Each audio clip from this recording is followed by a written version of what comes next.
krana praktek laku Al-Qur'an iki mau ora gampang. Babagan lokasi. Nah, nek do iling areng yo anane wong iki, nggih ta? Nggih.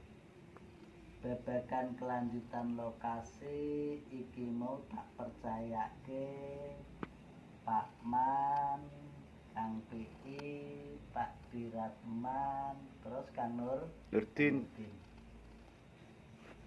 Ning apa iki mau aku ngeculke los ora.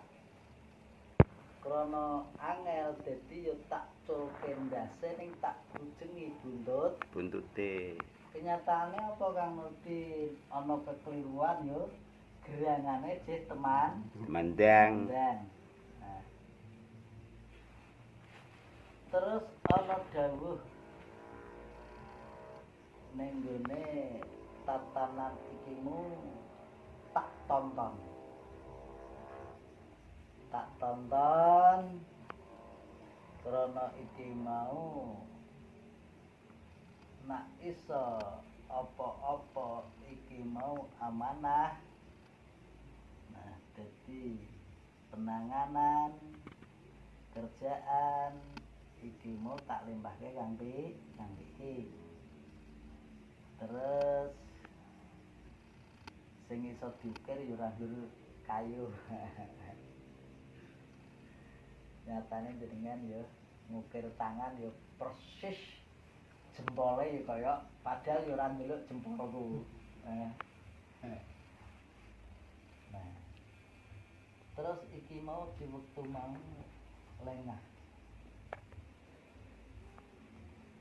Nah, jadi perjalanan Quran kebersamaan buktine ikimu Iqra.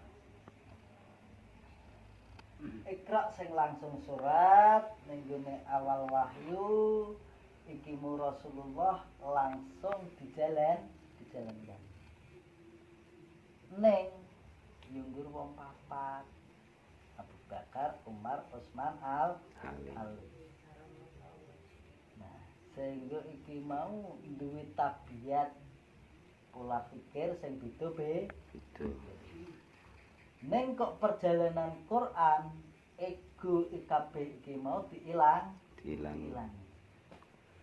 Ora sak kuku ireng diijehke sehingga nderek ke Rasulullah iki mau ngrasake laku nyata